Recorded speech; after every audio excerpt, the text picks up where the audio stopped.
Hi from Gabriele of Staticalmo, the statistical consulting service that aids small companies or organizations or individuals to make more rigorous decisions thanks to various domains of statistics.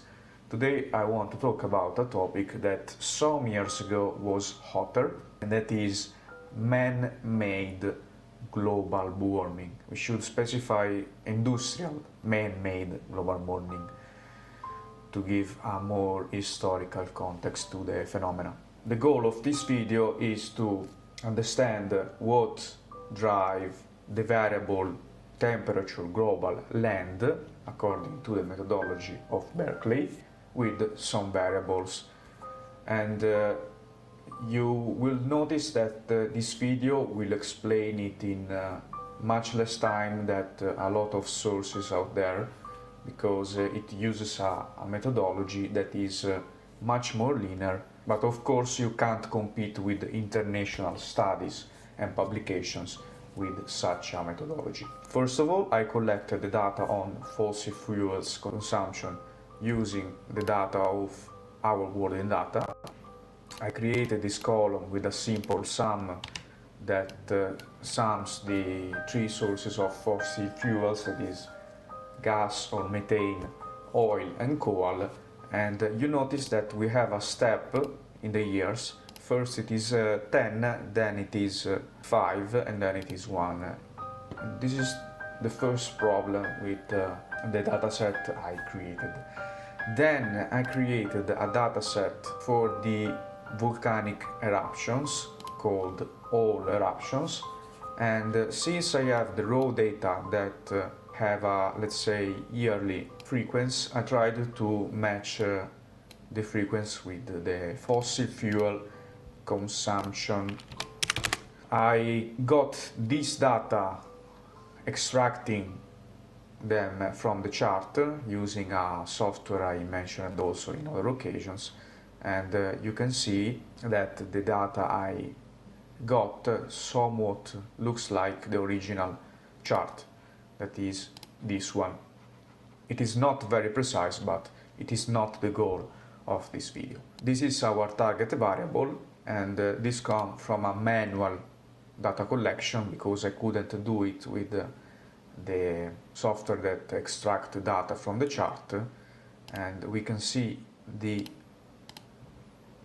original data set. In my case I start from here, and you can see that again it is not 100% precise, but they somewhat match.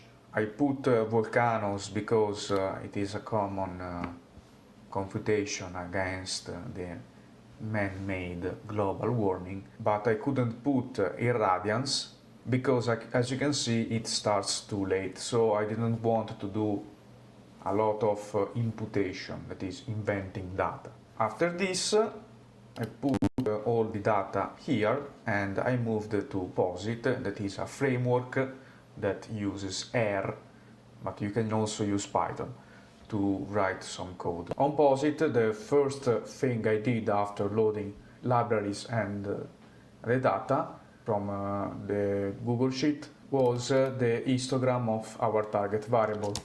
And as you can see, and as I also commented, we have something that almost looks like a normal, even if it has a right asymmetry.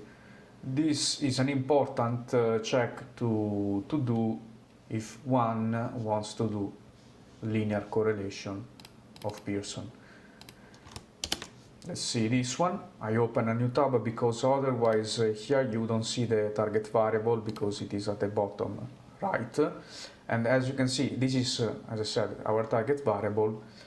These are our correlations, and if you remember from other videos I did, when I see a correlation higher than 0.75, I call this collinearity. Other people have a higher threshold. From this correlation chart, we see all collinearities, so one would think we have to throw everything away and even this video because of this situation. But if we do partial correlations, that means the linear correlation cleaned by the effect of all the others, the results will change. If we go at the top at the matrix called estimate, we see for our target variable that none of them surpass the threshold I mentioned. And if we look at the p-value, we see that they are all significant. But you don't have to get misled by those p-values, because, for example, all eruptions is a cumulative sum of eruptions. You can see also from here, it has a very high correlation with year, because it is a cumulative sum. We can now build, for example, the first model just with the year variable. We see that we explain 78% of the variability of our target variable. If we repeat the same but with this variable, that is total fossil fuels, and notice that not putting this one made me do this writing that is not very comfortable. In this case, we explain 10% more. At this point, we can build a final model that includes year and total fossil fuels, and we explain 88%. So now the question is it convenient to put an extra variable to explain 1% more? My answer would be no, but we can test it with ANOVA. And you can see that for the second model we have a lower metric for this, and of course a significativity. This is what the ANOVA said. In my opinion, we can also remove it, even if we have a significativity. Also because I want to make you notice the coefficient for these variables. For the terawatt hours of the total fossil fuel is lower than year. And also the interpretation on what we can do can change if we use this model. Let's use the linear one.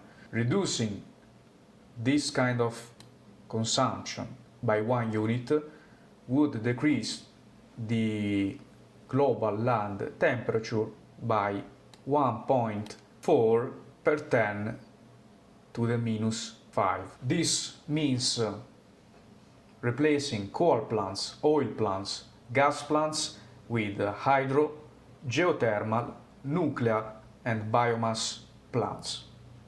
Of course, this is not easy at all, because you understand we deal with very complex situations, economics, politics, international trade, but at the root, human psychology of parties that have variegated interest. As a conclusion, I will say something that probably surprises you, that is statistics is too overkill in this case, because we just need this kind of graphical proof.